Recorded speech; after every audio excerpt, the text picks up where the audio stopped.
I'm Al McFarlane. Welcome to the Conversation with Al McFarlane. I'm glad to be here and glad to have you along. As always, we promise a program that I describe as robust conversation. I think you'll agree. We're focusing on politics because we've got important elections coming up in Minneapolis and St. Paul. And today we're going to have two candidates, one for Ward 3 and one for Ward 5. We are inviting all of the city council candidates in Minneapolis and St. Paul to be with us to present their argument, to ask for your vote between now and the election.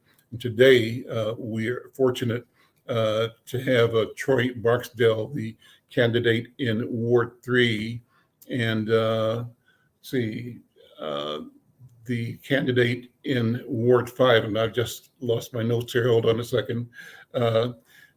David Greenwood Sanchez. David is here. So we'll hear both of them in a few minutes. I'm going to begin the program, though, bringing in my co-host for the day, W.D. Foster Graham. W.D. Foster Graham is the book review editor for Insight News and sits in for me from time to time. W.D., good to see you. How you doing, man? Good to see you too, Al. To say grateful to be here one more time. Well, let me do this in a public way, just to express condolences from me and my family and all of our Insight News and McFarlane Media family to your family for the recent loss or transitioning of your mom. We are acknowledging that with the presentation of the obituary about her in the upcoming week's edition. But know that our prayers and our blessings are with you and with her, and we know that hers remain with you forever. Thank you. My family appreciates that.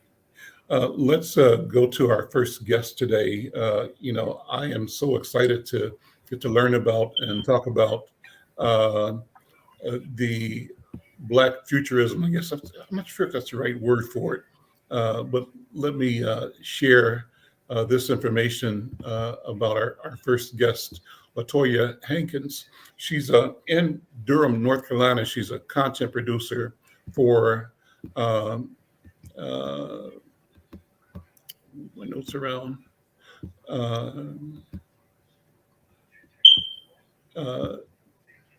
hold on one second here, get this right. Okay, content producer for Black Spaces Sci-Fi from a Black LGBTQ perspective. It's a YouTube channel that discusses Black representation in science fiction. That's what I'm excited about. Hankins received her Bachelor's of Arts degree from East Carolina University. She's a member of Zeta Phi Beta Sorority, Inc. She serves as the national president of Gamma Xi Phi, which is a predominantly African-American organization of men and women in the arts, including literature, visual art, music, theater, and dance. She's working on her third novel, which explores the relationship between mothers and daughters. And readers can enjoy her blog, which is called Caviar and Pate, Memories of a Flavorful Childhood, at latoyahankins.com. LaToya, welcome to the conversation. Thank you. I'm glad to be in this space with an opportunity to speak with your followers and viewers about things that relate to Black futurism and my work as an author celebrating Southern sisterhood. Well, let's talk about Black futurism. First of all, I'm excited about the idea. I grew up wondering when, the Star Wars and other things that were exploring the future would include Black people. And so the topic of Black futurism is critical. Let me ask you to talk about how you felt about and have emerged as a thinker and producer in the area of Black futurism.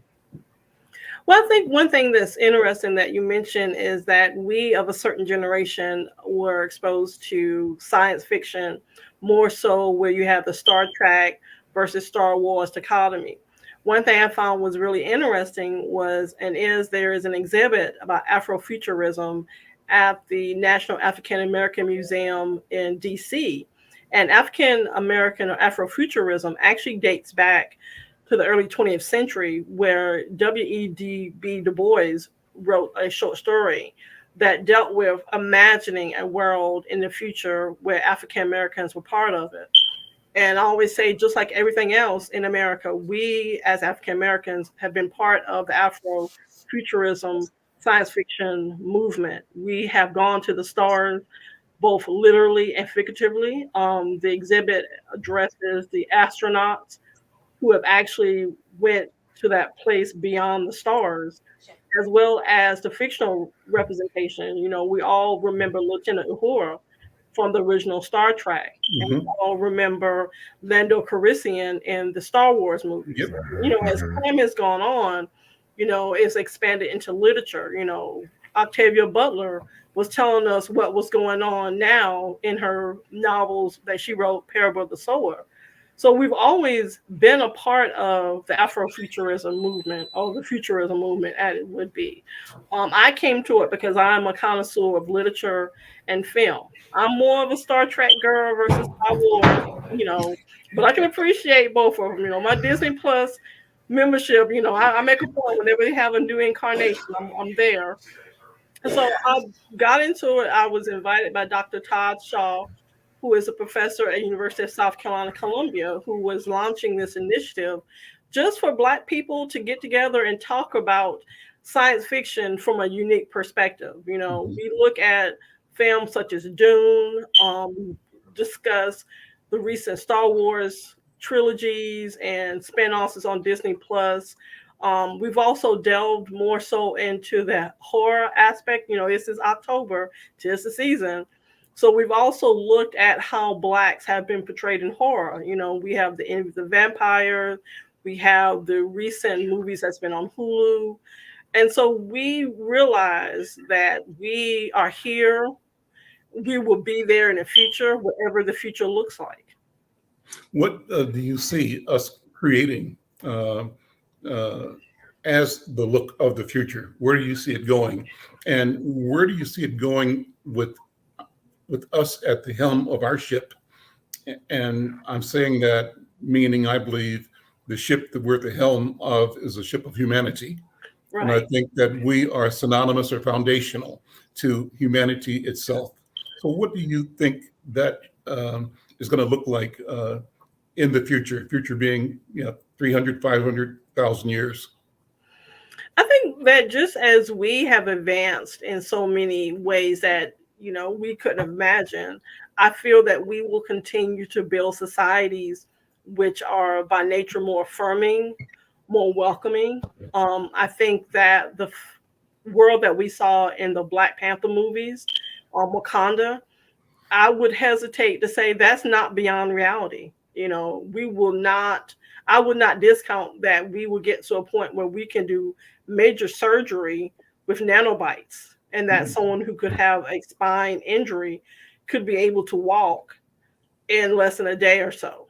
I feel that the is no limits to what we can imagine. I mean, we as African Americans, and I also would extend that to other person of color, we have overcome so much and went so far that is be ashamed to limit the imagination of what can happen. I think that we can look at Wakanda just being a jumping off point. You know, Mhm. imagine that when we looked at the Jetsons, for those of us of a certain age, Yep. the things that we saw, who would have imagined that we would live in an era where you can have a conversation, do calculations, read your email on your wrist? You know, Hmm. I Yep. mean, those phones Mhm. that Dick Tracy had, Yep. who doesn't have a smart watch Yeah. now? Got You one know, right here. That's it. you Yeah. know, right? You know, and we looked, and I always think about the movie I Robot, Mhm. when they had the AI controlled house. Who doesn't have a well, personally I don't have a device that controls their house? Because yes, I saw iRobot and I was not very pleased with the fact that when the robots decided they want to take over, the old woman could not leave her house to go to Bible study. That just bothered me. I want to be able to go leave my house whenever I want to. Sure. So Sure. just even with that being the case, we have so much opportunity and so much potential to have So, anything that could come to mind be possible. so let me throw this out at you, and W, you jump in this too. Yeah. You mentioned things like the Jetsons and those cartoon futuristic. but that emerged at the same time as the Flintstones. So the Right. Flintstones hearkened to some basic, characteristics that ended up showing still in the technological future of the Jetsons.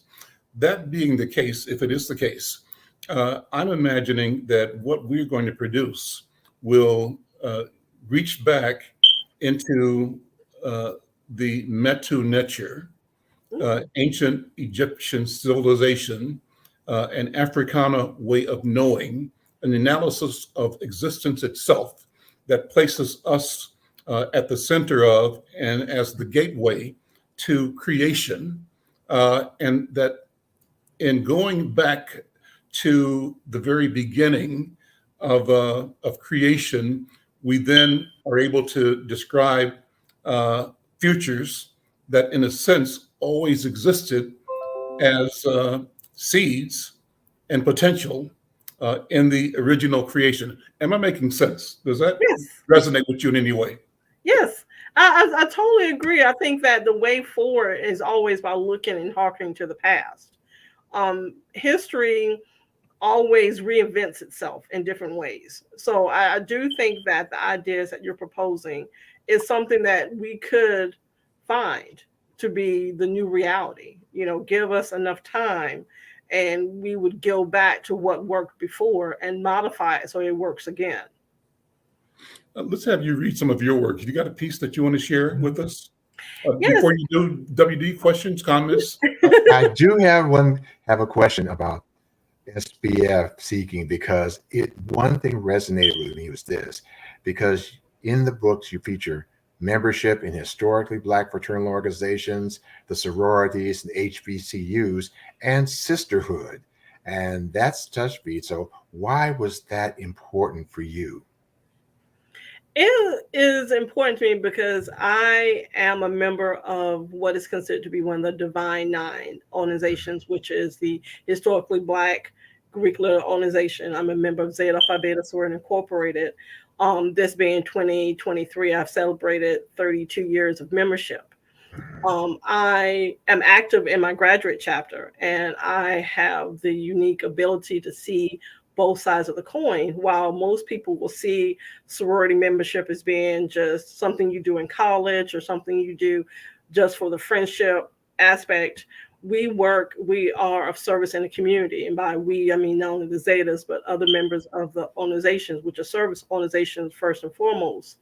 So as a member of the organization, I felt it was important for me to always write my reality. And I feel that the power of sisterhood is so strong that it can supersede any issue or help cope with any problem that you may come across. I'm unfortunately not a graduate of a historically Black college or university, but I'm lucky that my fiance graduated from Tuskegee University.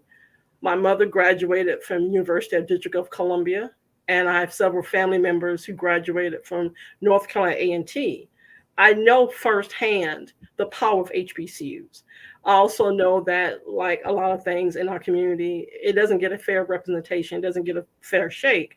So I always strive to make sure that the world that I'm exposed to, the HBCUs, the fraternities, are presented in a way that those who are unfamiliar with it can see the worth of it, can see the attributes and how it enhances and empowers. So that's why I always promise, no matter what I write, no matter if it's just my short stories, if it's my books, my book reviews, if I can mention North Carolina, a Divine Nine organization, and an HBCU, then I consider myself successful. You're hitting all the bases. Yes. What are you going to share with us? Share some of your work. I'm sharing an excerpt from SBF Seeking, and I'm bringing it in to the section because SBF Seeking is a semi-autobiographical novel about a woman coming out to herself and to others. So I'm reading an excerpt leading up to her coming out to her mother. Okay. How does the saying go? The road to hell is paved with good intentions. Since food played a big part in making the process of coming out to my friends and my twin sister Yolanda easier, I figured why buck the trend? I decided to introduce my new girlfriend Jasmine to my mom and the rest of my immediate family during Easter dinner, which this year was the last weekend in March. Yolanda and I had a systematic approach to the holidays. Thanksgiving in Grifton with our mom's side, and Christmas in Gastonia with our dads.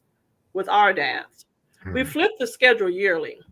Since the time of Easter varied year to year, we played the holiday by ear. Since Gastonia was just a hop, skip, and jump from Charlotte, Yolanda usually represented for both of us with the Thurmans, and I did the same in Grifton. Most times than not, we each spent Easter solo. Since this was going to be a very important dinner, we decided to both venture down east. From the moment Jasmine hit the door, she was a hit. My uncles, who thought of themselves as players, appreciated how she managed to fill out her navy cuff linen pants and her V-neck cream silk sweater. She impressed my mother and aunts by complimenting the fine table linens my mother always pulled out for special occasions. Even my cousin Imani, who was considering joining the military after high school, was grateful to be able to talk with a sister who could give her real insight without sounding too much like a recruiter. Yolanda, who arrived home the night before, gave Jasmine a big hug, which I could tell helped put her more at ease. My mother also gave Jasmine a big welcome. I told her about Jasmine coming down and on the phone just explained that she was a friend without any local family to spend the holidays with, and would it be okay to bring her down? Since my friends Danita and Karen traveled down to Grifton before with me for day trips, my mother didn't sense anything was odd or out the way. I figured I would slip that Jasmine was my girlfriend to my mom. I'm sorry. I figured I would slip the fact that Jasmine was my girlfriend to my mom during dinner. I even composed a little speech I would deliver. However, my plan did not come together as I wanted. Midway through my second helping of ham and potato salad, my meddling Aunt Brenda decided to play matchmaker. So, Jasmine, are you married? She asked, passing around her famous sweet potato casserole so Jasmine could get another helping. She was always looking to pair with my cousin Charlie, conveniently forgetting he had a girlfriend. Brenda called her Miss Air behind her back because of her rather equine looking face. No, ma'am, I'm not. Well, are you seeing someone? Yes, ma'am, I am, Jasmine said, taking a big bite of her casserole, hoping to end the conversation. So, what does your boyfriend do? My Uncle Ross asked. Nosiness cuts across gender lines in my family. I wouldn't use the word boyfriend to describe our relationship, Jasmine said. I could tell she was starting to get uncomfortable. Without thinking, I just blurted it out. The best way to describe our relationship would be that we are girlfriends, I said, taking Jasmine's slightly sweaty hand in mine. Did you just say what I think you said? My mother said, her eyes slightly narrowing and her nose started to flare. Mama, I'm gay. Jasmine's my girlfriend, I said, not daring to look at my mom. I could feel her getting more and more upset, so I knew not to glance at her. Yvette, Annie, Thurman, you are not sitting at my table on this day telling me that you and that girl are doing what the good Lord says is a sin. I will not accept that from you. Dr. Lena Myers Thurman said in her best, I am your mother, so what I say is law voice. I am not asking you to accept it, but I am asking you to recognize Jasmine and I are dating and that she is a part of my life. I love her and she loves me. I said my best. I am a grown ass woman who would not be disrespected voice. Excuse me? What did you just say? My mother said, raising her eyebrows. I said, Jasmine and I know what you just said, but I know you are not sitting here under my roof telling me that you like women. At that point, all the men in my family who ordinarily drifted to the living room or porch to escape dish duty were riveted in their seats. My aunts and grandmother sat still as well, with only their necks moving as they turned their glances from my mother to me.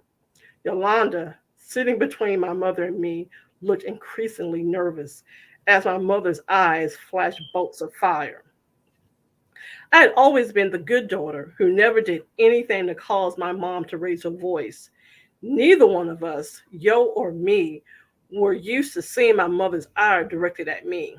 Yes, I'm saying that I'm a lesbian and that Jasmine and I are a couple. I'm the person she's seeing.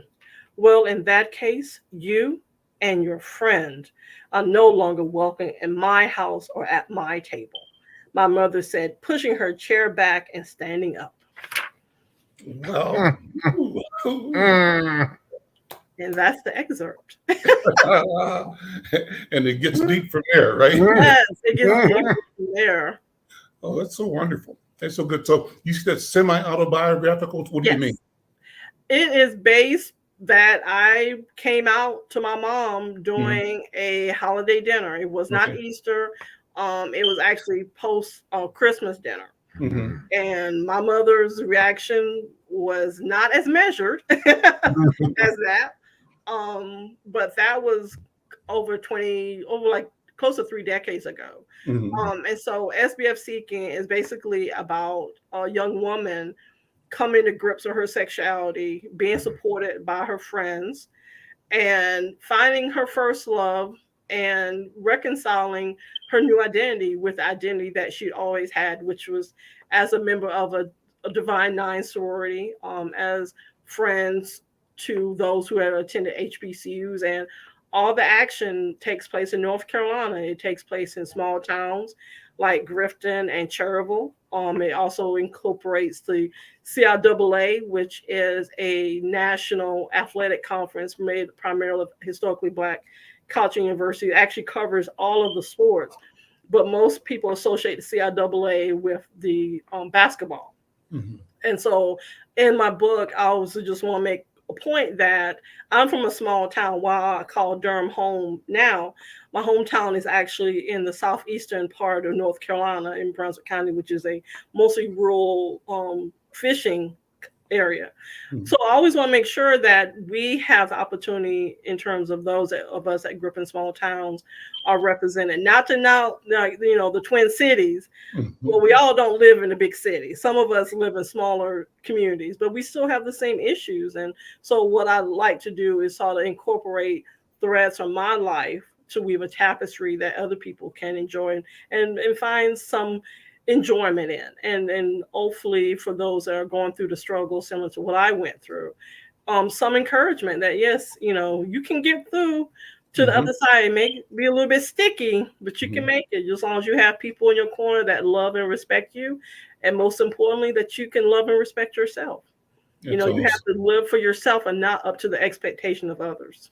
Let's show the cover of your book again and where people can buy the book. I'm sure everywhere, but you might put the plug in. Let's sell some books. Yes, my books are available on Amazon.com. My publisher is JMS Books, so you can go to jmsbooks.com. But the best way to find anything that I do, including reading my blog, which details my experiences of trying different foods when I was young and how that shaped me as a person, you can visit my website, which is www.latoyahankins.com. Latoya Hankins, thank you so much. WD, thank you so much. This has been a wonderful interview. Like I said, take me wherever you want. And all right. Thank you for the opportunity. Certainly. We'll do it again. I think we should. This is the beginning. So let's keep it going. I'm interested in keeping the conversation going. Definitely, for sure. Okay, thank you, guys. I'm Al McFarlane. This is the Conversation with Al McFarlane. And as I promised, robust conversation. I think that certainly fits that bill. I'll move on to my next guest now, and we're pivoting and talking about the political season that's afoot right here, right now in Twin Cities and the metro area. David Greenwood Sanchez is a candidate for the St. Paul City Council in Ward 5. He's running a grassroots campaign that's based on bringing voice back to the community and creating spaces of meaningful engagement with residents. He's a proudly Peruvian Minnesotan, and he's running to become the first Latino council member in St. Paul's history. His campaign focuses on reaching communities, in particular Latino voters, that have largely been excluded from city politics. Outside of this campaign, he's a professor of political science specializing in environmental politics. His research addresses the politics of genetically modified crops in Latin America, and he's conducted extensive fieldwork in Mexico and Peru as a Fulbright scholar. He's also an avid gardener and grows specialty Peruvian potatoes in Duluth, Minnesota. David, welcome to the conversation. How you doing? Hello, Al. Thank you so much for having me here. Well, it's a pleasure to have you here. Let's jump right into it. What brought you into city politics and to seek the city council seat in St. Paul? Right. So it's this idea that in the city of St. Paul, and I'm from St. Paul, Como area, born and raised, and I love my city. But unfortunately, we're seeing something where where our neighborhoods, we don't have a voice. And I use this term meaningful engagement.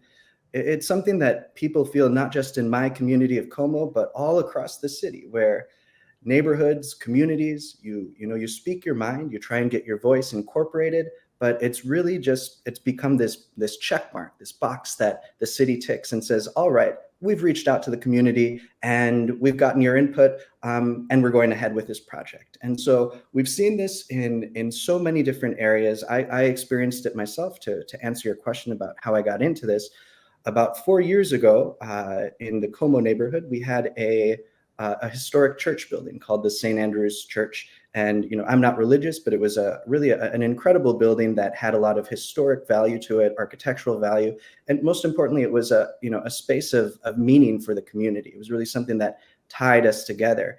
And what we saw was, my neighbors, my neighborhood, my family too, like lots of people who I know and who I love and trust. They got together and they did the work that you would expect and really that we would love to see in democracy, right? These are neighbors who got together, who showed, hey, this is a historic resource.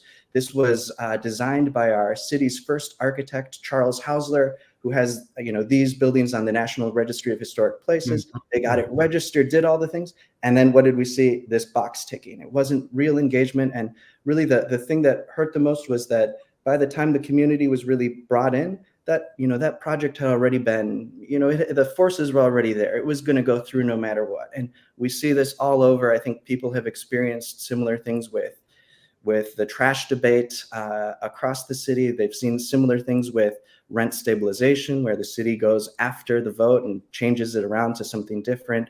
We're seeing a kind of a similar version with Summit Avenue, with the bike lane projects to build a bike lane that it's destroying a lot of trees, nearly 1,000 trees along Summit, a historic area that people are speaking out against. And that really the issue is anytime you speak out, you are shut down. You are a small vocal minority. Your voice does not matter. And to me, that's not right. And so I'm running a campaign, truly a grassroots effort to bring back, to create meaningful spaces of engagement for our community and to try and get our community voice back into the city council. Tell more about your background. You say you were born and raised in the Como neighborhood. Talk about being a native of this community and kind of what that means to you. Yeah, well, I love Como. It's a great place. I think that many people see that. Como's changed over the years, but we love Como in part. So to borrow a little bit from LaToya's point that she just made earlier about kind of the small town community feel, that Como has a little bit of that in its own way. Originally, Como, and it was really the Como-Warrendale community, it was created as a suburb to the downtown St. Paul area. And so originally they had clear cut that entire area of all of its trees, and it was designed to have this, be this suburban getaway from the downtown. And since then it's changed, probably for the better. And so now we have our trees and we have a closer community. But in a way, I think that for the neighborhood and also for lots of parts of St. Paul, the reason we're attracted to St. Paul, the reason we love the city is because it's not, a mega city. It's not the large one. We have our own our own identity. It's a place where we can participate and where we have this kind of this local politics where in theory we can get our voice heard and we can do the things that we know and that we love. But we see that changing. There's another project that I think has upset a lot of people in the Como neighborhood. I don't know if you guys have been through around Como Lake, but we have the incredible Como Pavilion, right? It's been there for a long time. It's a really great structure. And there's just as an example, there's another project that was just put out by our city council president, and it is to expand the Como Lake Pavilion. Right. And so it's all right, we're going to expand this treasured structure. And it's not just an expansion, it's a privatization of our building. And so it really tries to make it into a more economically satisfying place for the restaurant that is there. And so it will change the space that has been a public theater for people. And, from the area, you know and you love it. And you go there to see plays of Fiddler on the Roof in the summer and enjoy it. And it's just a great open community space.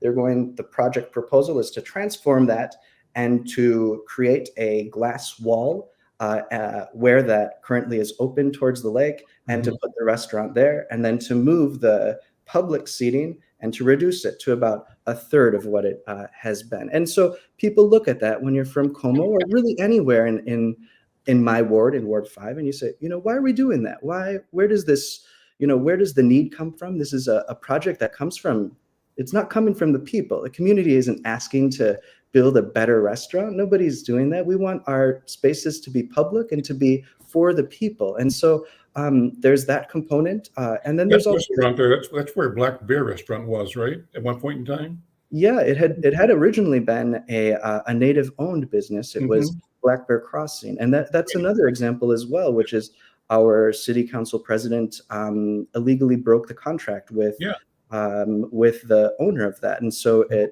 he was booted from the site, and it changed hands, and it's kind of a shame. Well, it truly is a shame, because that could have been a native-owned restaurant right here in the heart of Como, and so that's what we're fighting against. We want decisions that don't come from a single council member or a single political leader, but we want things that come from our community. And, our community, we want to support native-owned businesses. We want to support public spaces. And the other part too is that, sometimes, it's no secret that St. Paul is out of money. We can't fix our roads. We can't do the basic things. And so why are we talking about expanding the Como Lake Pavilion, this beloved structure that's so fantastic already, when we can't even repair the roads? And it's truly, for people who know the ward and from the area, you go down Rice Street, go to like Rice in Maryland, and talk to the people there. And it's just such a slap in the face to our community members who are dealing with really, really intense issues of violence, of disinvestment, of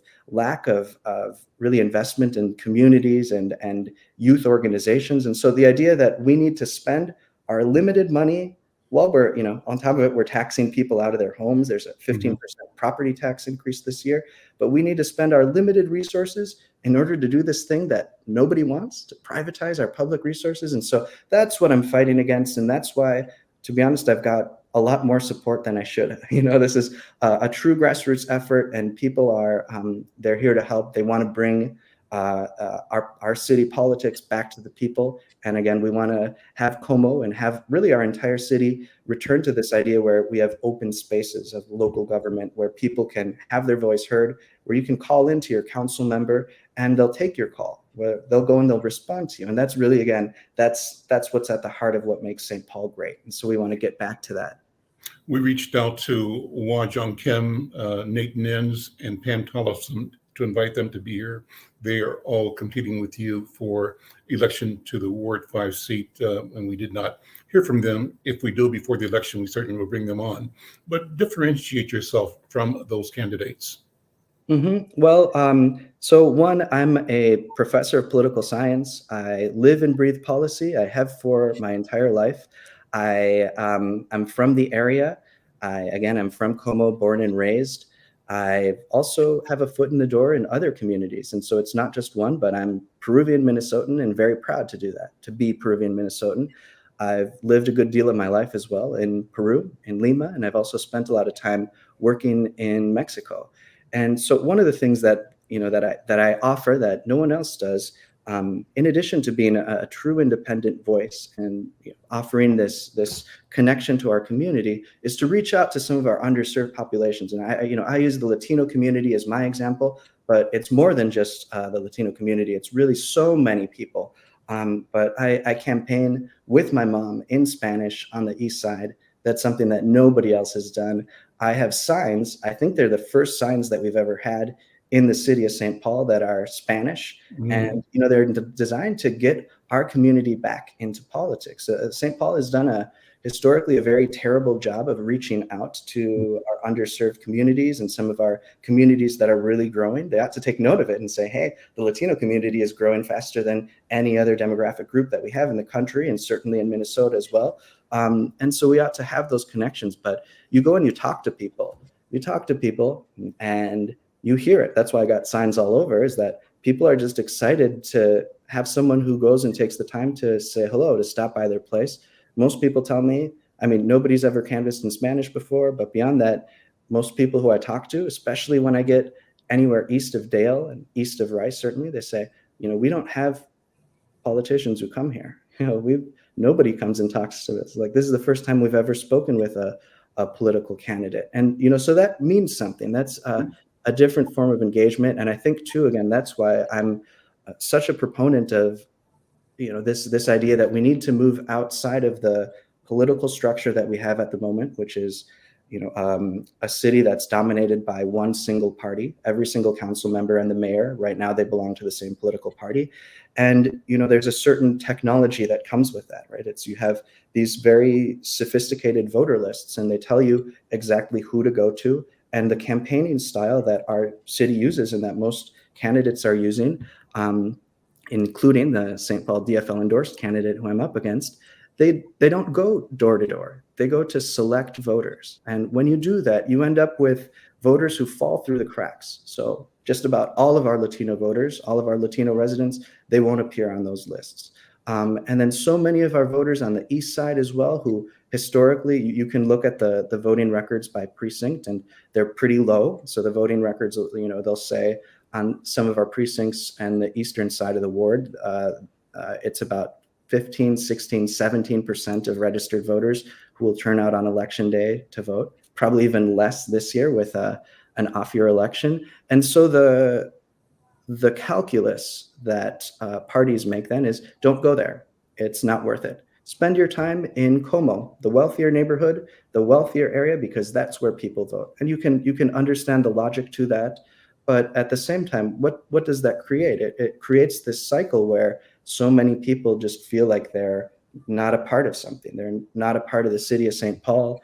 They're, and beyond that too, for our political candidates, when they get elected, if you're just going door to door and talking to the people who are likely voters and likely supporters because they've been on your lists, you're not getting a full understanding of St. Paul. You're not getting what the ward is after. You're not listening to everybody. And so I'm a strong advocate of the old school way, going door to door, hearing what everybody has to say, and trying to have that reflect within your policies. Do we have a picture of your campaign? Is that what that is? I'm looking at Cooper. What's the photograph here? That's you. Yeah, that's me. That's me. Okay. All right. Listen, thank you so much for being here. Let me move on. Good luck in your campaign. Good luck. Thank you, Al. Stay connected. Okay? Thank you so much. Let me bring another candidate, a candidate for Ward 3 in St. Paul, facing a contest with Patricia Hartman, Sarah Jost, and Isaac Russell. This is Troy Barksdale. And Troy is a student at McAllister College. He says he's going to be graduating soon. He's got a passion for writing and speaking. He's a football player.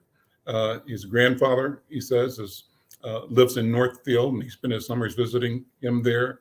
And Troy, welcome to the conversation. Go where you want to in explaining why you're running and inviting people to support your campaign, to vote for you. But in the course of that, talk about communal reparative action, what that means, and talk about your ideas about the housing market, owner occupancy versus rental occupancy. And then if you got a comment about the Democratic Party, the DFL, let's hear that as well. Good afternoon and welcome, brother. Thank you.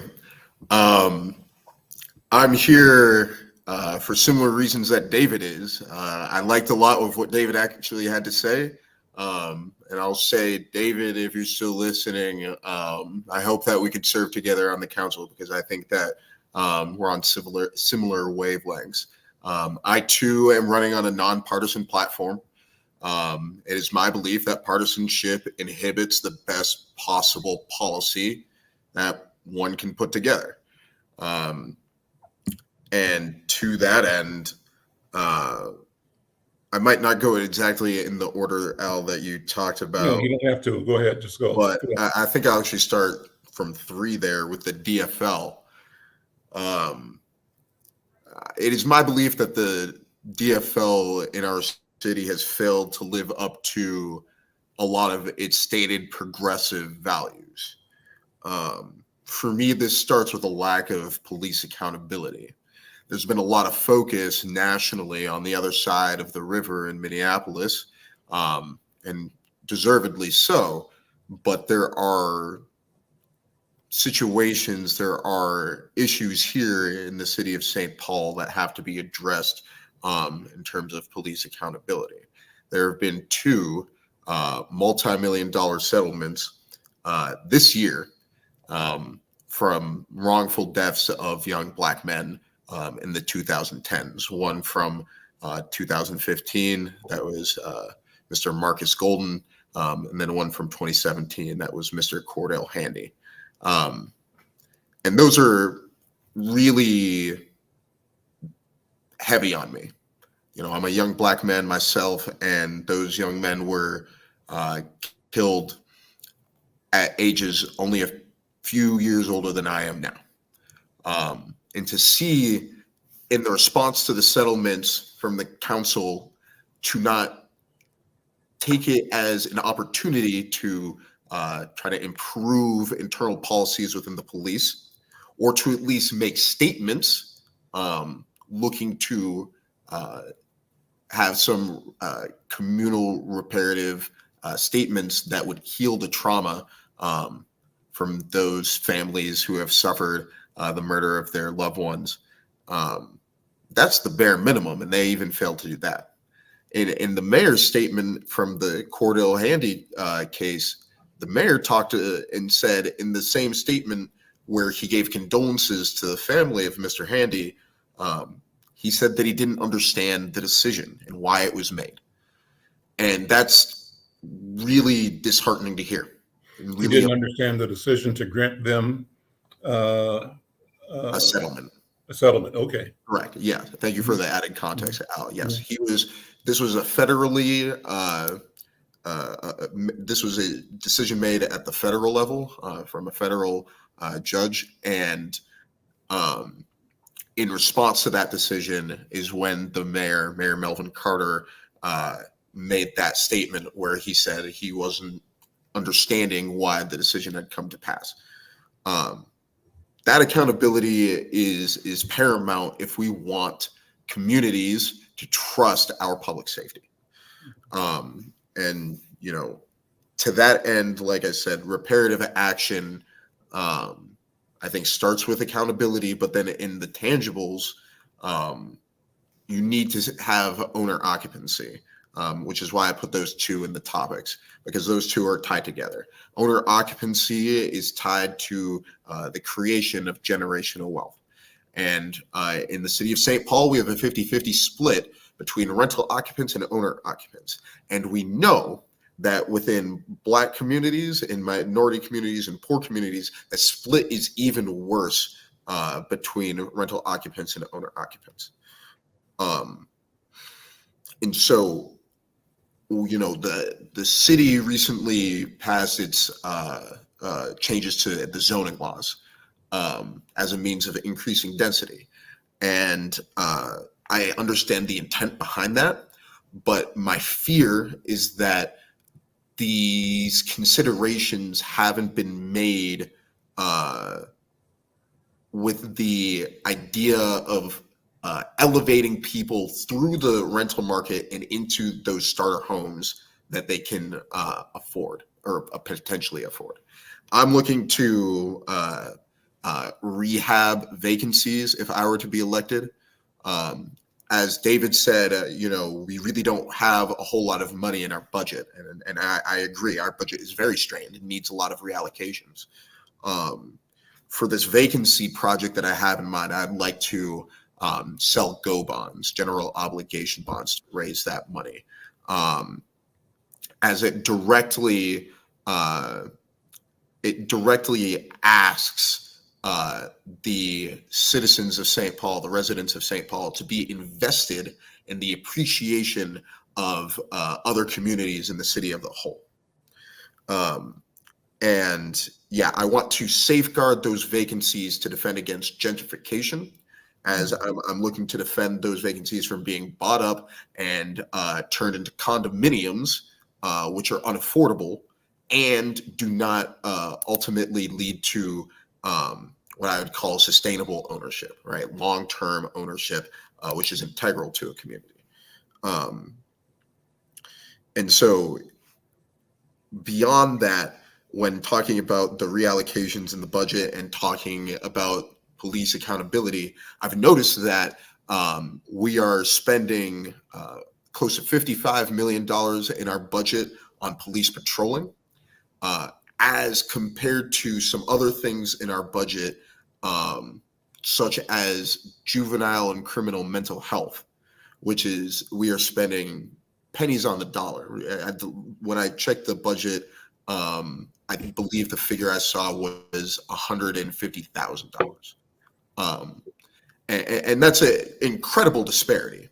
Patrolling is one, saturated in low income and minority communities. And so that oversaturation breeds that mistrust that I was talking about before. And then when you have such a big disparity in what you are in your item expenditures, juveniles and criminals are some of the people who need mental health attention the most, right?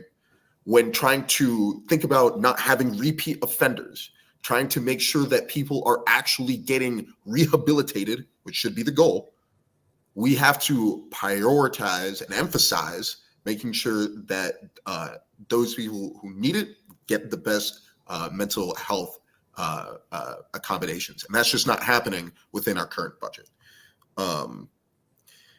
And, I think, again, when thinking about some of these long-term goals in creating generational wealth, bridging the gaps, and creating just a more sustainable St. Paul, vocational education is one that I've been really trying to tout on this campaign trail. Like I said, I am finishing up my 5th year here at McAllister. And I've been very privileged to have, these 4 years plus an extra semester to finish out my football career. I'm very privileged and grateful for my folks, my grandfather, paying it forward for my dad, and my dad paying it forward for me, right? And I recognize that privilege. Not everybody's going to, either by circumstance or desire, go into academia like I have. And so they need to have the options and the routes to continue their education, to get whatever sort of degrees necessary, so that they can have meaningful jobs that pay good money. And trade jobs, they pay good money. And we're seeing a shortage of labor supply in trades and vocational jobs as well, which goes into our infrastructural needs. David was talking about how our budget is failing on our infrastructural needs and our roads here in the city. Like I said, I agree, and we need more sustainable reallocations. But to help minimize cost, you need to have a stronger labor supply within the city. And so that's a sort of multi-dimensional goal of mine, where I want to create better sustainability and a better pathway for people in low income and minority communities to get better jobs. That's where we got to leave it. Great hearing you and your voice and your vision.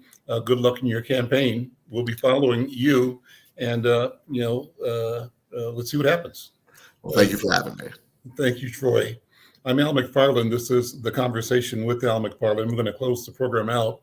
I want to thank, first of all, my co-pilot today, W.D. Foster Graham, for hanging out with me and for subbing with me from time to time. Thanks, W.D., for the excellent interview we did early with the author. That was a great interview. But I want to close with a chat with my friends from Build Wealth, Minnesota. This Saturday, I'm going to be moderating a Black Men's Legacy Summit, and Jeffrey Robinson is here. It's the Black Men's Legacy Summit #2, and some of the best thinkers and best doers in community building are going to be holding forth, talking about how we move our community forward. Reclaiming control of our future is the theme. And Jeffrey Robinson is a senior program manager at Build Wealth, Minnesota, the sponsor of this summit. Jeffrey, good afternoon. Thanks again for being here.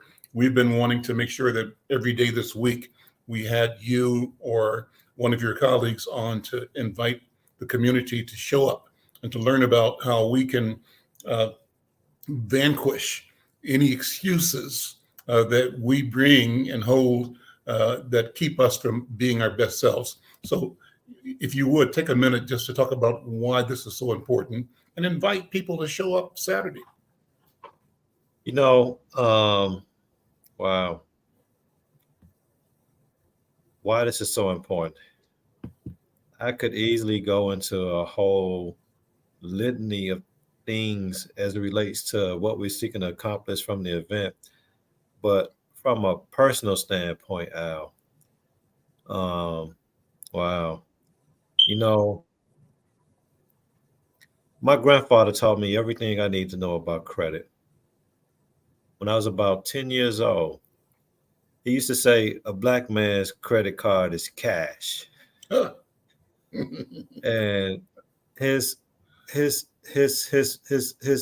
he had a saying, he said, never borrow more money from a man than you can pay back before the sun goes down. Here's one that's common in our community. You are McFarlane. McFarlanes don't do that. You are Foster Graham. Foster Grahams, we don't act like that. Don't ever embarrass me again when you outside, because that's my name you carry with you in the street. And when I think about what my grandfather passed down, he passed down a lot of culture, a lot of traditions that stand. So I'm gonna just backstep just a little bit.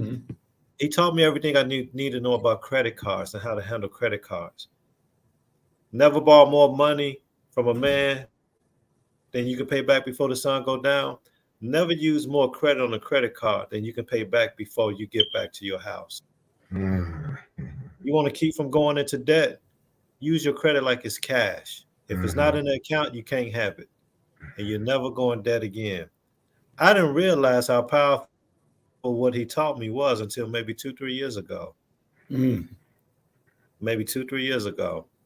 And since then, my credit card balance have been 0 at the end of the month.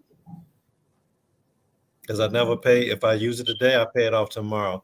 But my grandfather, he passed down a lot of culture. He passed down a lot of knowledge. He passed down, a lot of who we are that he instilled inside of me. That's a legacy. But what he didn't pass down, Al, he didn't pass down 401k. He didn't pass down an inheritance package for my parents to have another start that they can build upon for his grandkids. The Bible says, man, it's a blessing to be able to leave an inheritance for your children's children. When I think about the Black Men's Legacy Summit and what it's really about, It's about positioning yourself to leave an inheritance to your children's children. Hmm. It's about removing all the excuses. No more excuses, man. No more. I can't do that. This is too far. This is too high. It's too low. We're not all coming to the Legacy Summit from the same position. Some of us already own homes. Well, maybe you should consider owning an apartment building. Some of us don't own a home. Maybe you should consider purchasing a home.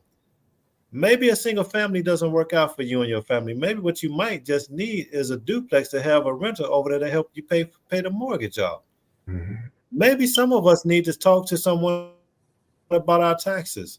Maybe someone needs to hear about what type of insurance you really need to be thinking about in terms of covering yourself so that when we pass, we're not passing a hat around to bury you.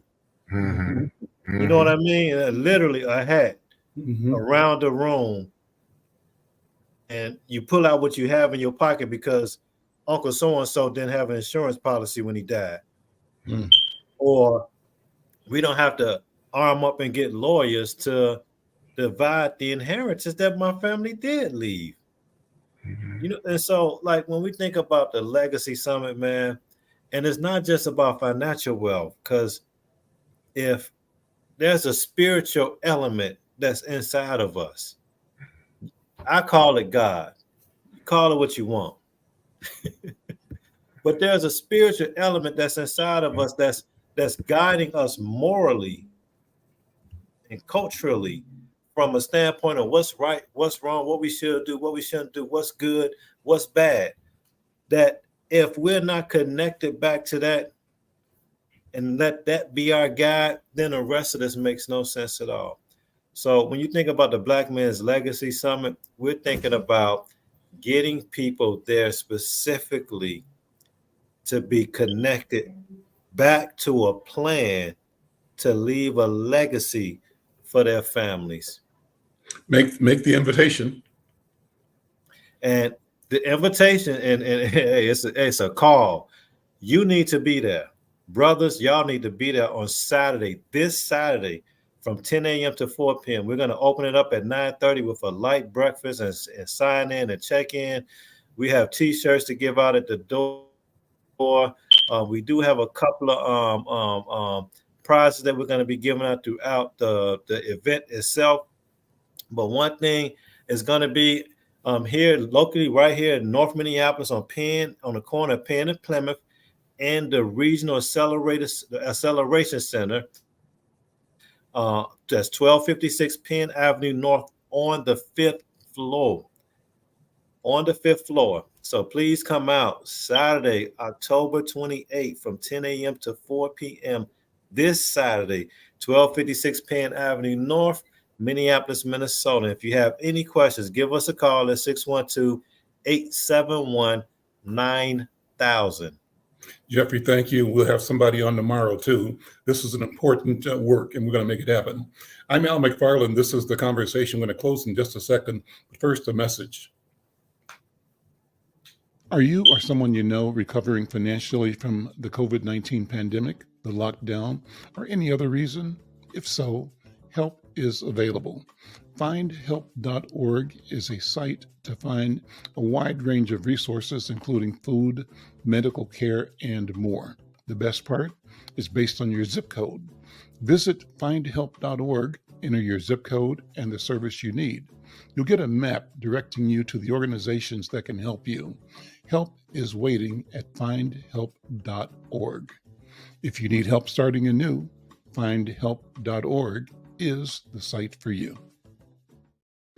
And that's it for today. What a wonderful program. Thanks, David. Thanks to our candidates, Brother Sanchez, Greenwood Sanchez, and also Brother Troy Barksdale. And thanks to you, my co-host, W.D. Foster Graham, the book review editor at Insight News, and the wonderful interview we had with our author today. I'm Al McFarlane. We'll see you tomorrow. Take care.